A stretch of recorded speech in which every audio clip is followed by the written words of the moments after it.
여호수아 시대가 끝나고 사사 시대에 들어서면서 이스라엘은 매우 신앙의 혼란기를 맞습니다.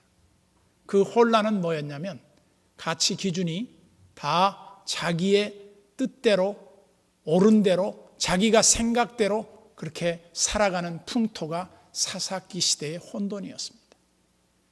그런데 이 사사기 시대에 하나님이 들어쓰는 특별한 사사들이 있었는데, 그것은 사사들은 하나님의 심판자들이라는 뜻이에요.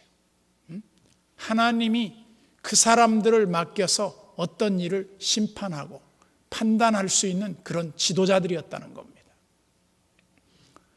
그런 그 대상자들 중에 한 사람이었던 기드온의 이야기가 우리에게 오늘 무엇을 말해주고 있는가?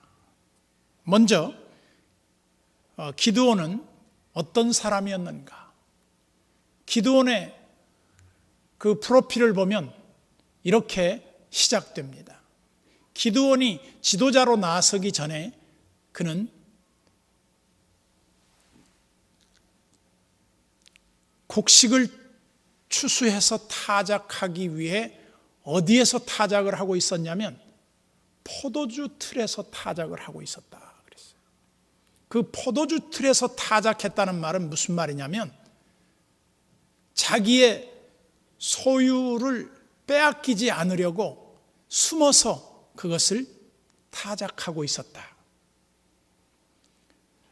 그런 그는 매우 소극적이고 소심한 성격의 소유자였을 거로 보고 있습니다. 그런 그에게 하나님이 나타나시더니 그를 뭐라고 부르시냐면 큰 용사여 이렇게 불러요. 아니, 작은 자 중에 작은 자요, 그야말로 숨어 사는 사람인데 하나님이 어떻게 그를 큰 용사라고 하실까? 근데 그 큰 용사여라고 하는 이 말씀 이면에는 그가 할 일이 담겨져 있어요. 기드온이 한 일 가운데 제일 중요한 일이 뭐였냐면 미디안에 괴롭힘을 당하던 백성들의 그 곤경에서 그들을 구해내는 사명이 그에게 있었습니다. 그래서 미디안 사람들에게 7년 동안 모든 재산을 다 빼앗기고 살던 그들에게 기드온은 하나님의 명령에 따라서 그 도탄에 빠진 이스라엘을 미디안의 손에서 건져내야 할 사명이 있었다. 그런데 문제는 기드온에게는 그런 큰 일을 감당할 만한 지도력이 없었습니다. 그래서 하나님이 나타나셨을 때 하나님의 사자가 기드온에게 주셨던 그 사명에 대해서 기드온은 쉽게 받아들일 수 없었어요. 그래서 하나님이 보낸 사자라고 하는 그 말에 대해서도 그는 의구심을 가지고 이렇게 말합니다. 당신이 하나님이 보낸 사자인 줄을 내가 어떻게 알겠느냐.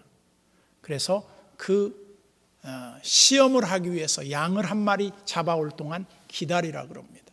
그리고 양을 잡아다가 제사를 드리는데 그들이 그 제사를 하나님의 사자가 받았어요. 받았는데 그쯤 됐으면 더 이상 뭘 물어볼 필요가 있겠습니까? 그런데 자기가 미디안의 손에서 구원할 그런 지도자로서의 역할을 감당하기에는 너무 부족하다고 생각을 해서 하나님을 2번이나 시험합니다. 어떤 시험을 하냐면 양털 뭉치를 하나 마당에다 놓고 하나님 앞에 기도하는 거예요. 하나님, 정말 하나님이 나와 함께 하셔서 이 백성들을 미디안의 손에서 구출하신다고 하면 증거를 한번 보여주십시오. 그러면서 그가 내세운 것이 양털에는 이슬이 내리고 땅에는 이슬이 내리지 않게 해주십시오. 그렇게 기도를 해요. 그랬더니 하나님이 그 기도를 들으시고 응답을 해주셨어요. 그야말로 땅은 뽀송뽀송한데 그 양털 뭉치에는 아주 물덩어리가 된 거예요. 그래서 그걸 짜봤더니 한 양푼이 됐다. 얼마나 많은 이슬이 그 양털 속에 있었는가를 보여주는 겁니다. 그것은 하나님의 능력이죠. 그 다음으로 거기에서 만족하지 않고 기드온이 두 번째 하나님을 또 시험합니다. 어떻게 하느냐? 이번에는 반대로 양털은 하나도 이슬이 내리지 않고 마당에만 이슬이 내리게 해 주십시오. 하나님이 역시 그 기도도 들어줍니다. 하나님은 사실은 누구에게 시험을 하시거나 시험을 받으시는 분이 아님에도 불구하고 하나님이 그 연약한 기드온의 기도를 다 들어주신 겁니다. 그러면서 기드온이 하나님의 특별한 능력으로 말미암아 이스라엘 백성들을 전투에 참여할 자들을 모집하게 됩니다. 모집하게 됐는데 몇만 명이 왔는지는 모르지만 그저 제 그냥 짐작으로 보면 몇만 명이 왔을 것 같아요. 그런데 하나님이 그들을 보면서 너무 많대요. 객관적으로 볼 때는 많지 않았는데 하나님이 보실 때 많다는 거예요. 그 말은 무슨 말이야? 전쟁은 숫자에 있지 않다. 그리고 전쟁은 사람이 많아서 이기는 게 아니다. 그래서 하나님이 이렇게 말합니다. 두려워서 떠는 사람, 겁이 나는 사람들은 다 집으로 돌려보내라고 합니다. 그래서 그때 사람들이 두려운 사람 그리고 겁이 많은 사람은 다 집에 가시오. 그러니까 다 가고 남은 사람이 몇 명 남았냐? 딱 10,000명 남았어요. 여러분 아까 그 군사도 모자라는데 이제 10,000명 남았어요. 10,000명 남았는데 하나님은 또 뭐라고 말합니까? 10,000명도 많대요. 그래서 그 다음으로 그들을 어디로 데리고 가느냐면 시냇가 물가로 데려갑니다. 물가에 데리고 가서 그들에게 아무런 그 표시도 나지 않는 상태에서 물을 마시게 해요.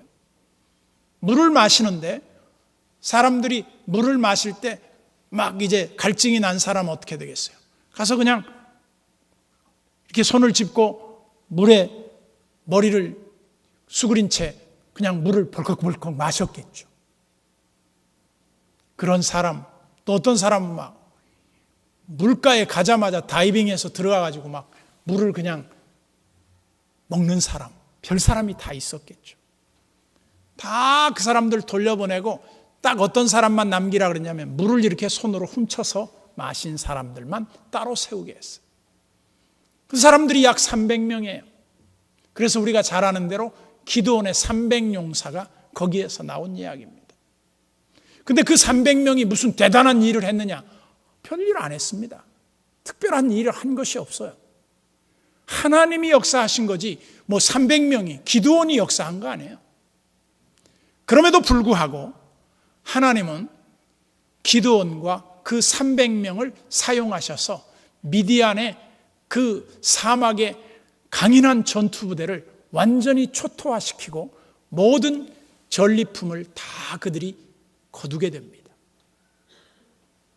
그러고 났는데 이제 한 40년간 통치의 시간이 흐르면서 기드온은 욕심이 생겼어요.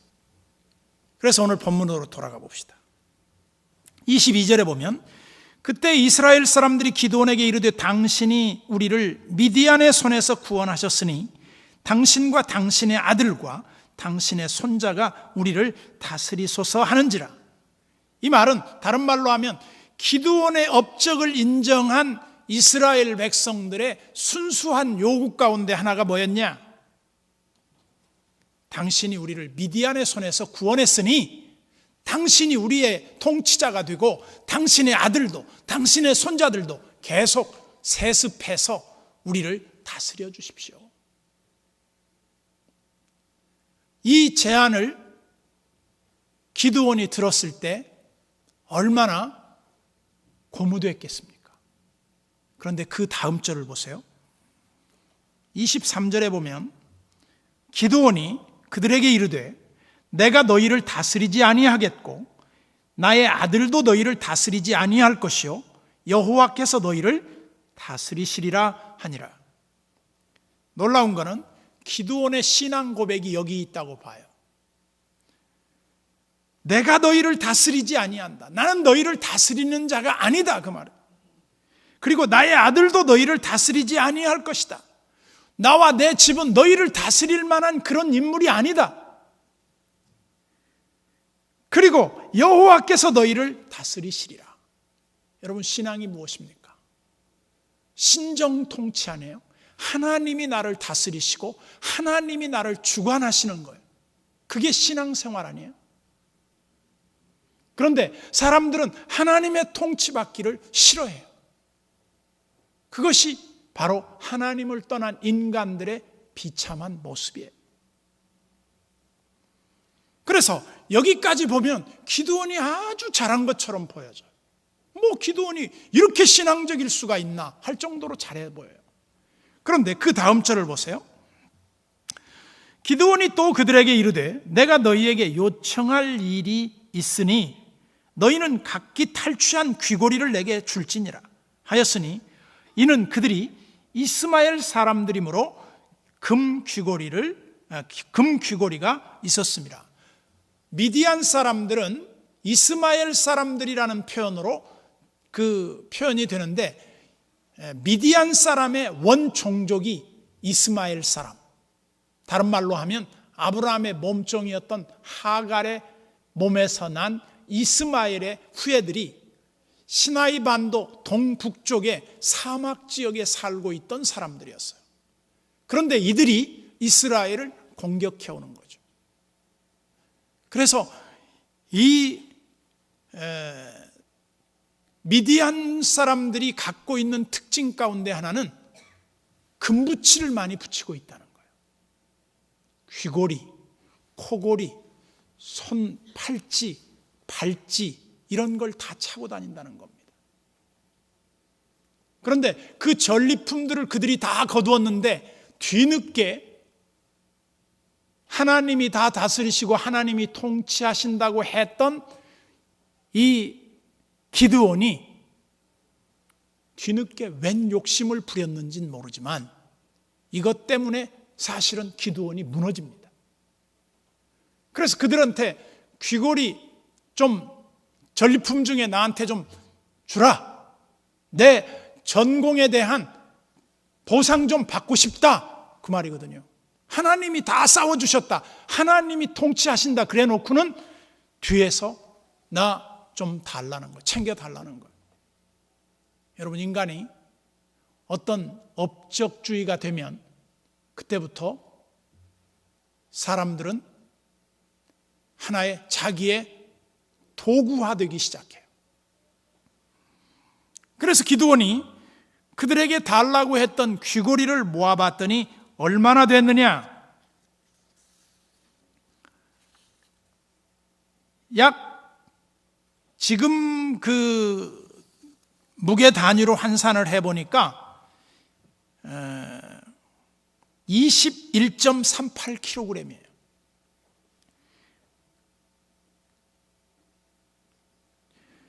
금 1,000세겔이 21.38kg인데 한 세겔은 약 11.4g 정도 된다고 합니다. 그래서 이것을 현대 가치로 따져보니까 이 금을 팔면 얼마 정도 될까 보니까 이 금이 한 13억 정도 되는 것 같아요. 한 돈에 한 2만 원에서 한 25만 원 잡고 한 13억 정도 되는 것 같아요. 그런데 이 거금을 왜 기드온이 욕심을 냈는지 그 이유를 모르겠어요. 그런데 그 기드온이 그걸 가지고 뭘 하는데 쓰느냐? 27절을 보세요. 기드온이 그 금으로 에봇 하나를 만들어 자기의 성읍 오브라에 두었더니 온 이스라엘이 그것을 음란하게 위함으로 그것이 기드온과 그의 집에 올무가 되니라. 그렇게 훌륭한 그 지도자, 그렇게 훌륭한 업적을 남긴 사람이 마지막에 너무나 추한 모습으로 그 위상이 전락되고 말아요. 그 이유가 무엇인가? 에봇을 만들었다는 겁니다. 여러분, 에봇이 뭐냐? 한번 보여드릴까요? 에봇은 대제사장들이 입는 옷이 안에 있다면 그 위에 걸치는 옷이에요. 조끼 같은 거예요.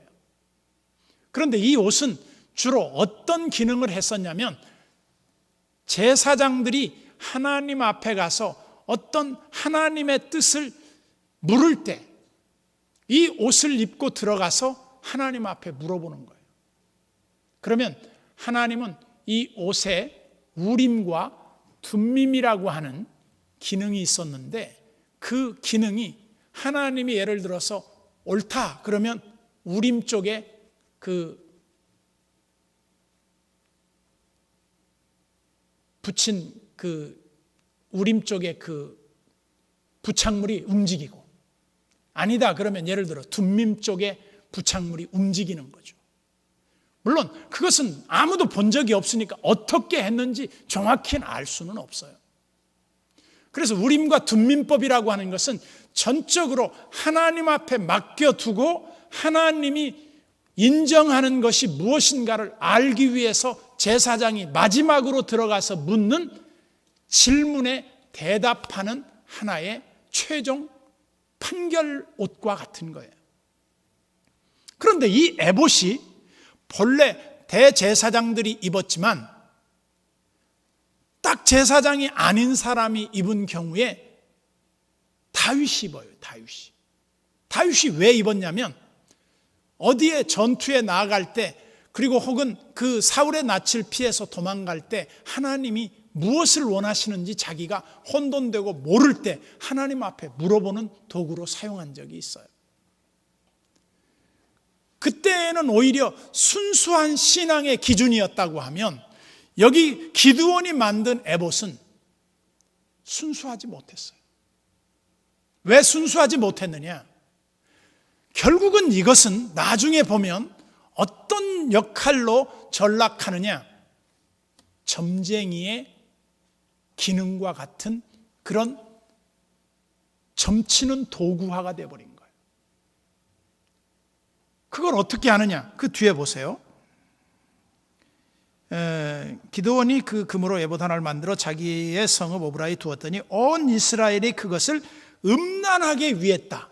여기 음란하게 위했다는 말은 하나님을 떠나서 그것에 우상화된 그것 에봇을 전적으로 그들이 의지했다는 거예요. 그러면 나중에 이게 뭐가 됐다는 거냐?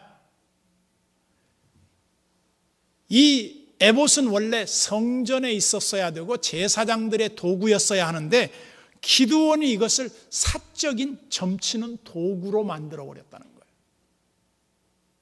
그래서 기드온은 결과적으로 큰 올가미가 되고 잘못을 범하여 결국은 이스라엘이 범죄케 하는데 가담한 자가 돼요. 원래 기드온은 여룻바알이라고 하는 명칭을 붙여줬어요.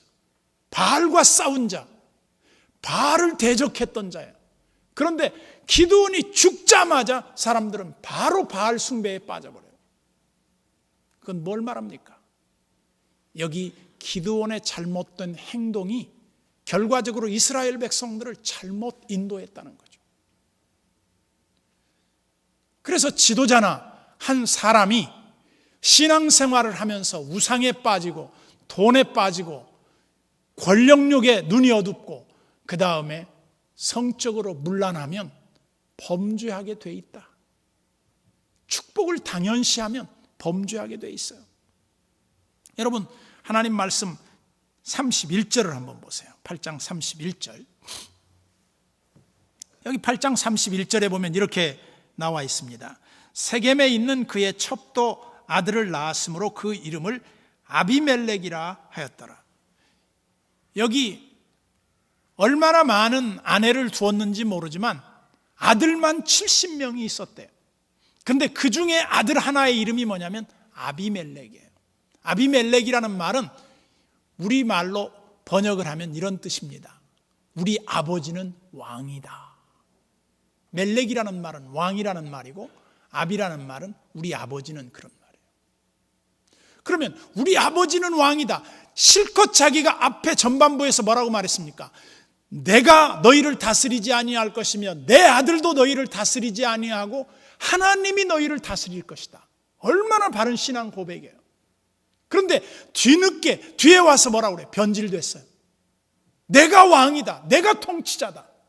그리고 내가 모든 것을 주관하고 판단하는 자가 된다 그거예요. 그래서 기드온은 여기에서 넘어지고 실패하는 겁니다. 오늘날 우리 신앙인들의 위험이 언제 시작되는가? 성공 후에 옵니다. 어렵고 힘들 때 오는 게 아니라 성공 후에 위험이 우리를 찾아와요. 그래서 우리가 성경에서 보면 우리로 하여금 교훈을 주시는데 뭐라고 말하냐면 너희가 배불러서 하나님이 어디 있느냐 할까 조심하라. 오늘 우리 삶에 있어서 하나님의 쓰임받는 도구로서의 헌신된 삶이 결코 우리 인생을 비참하게 만든 법은 없습니다.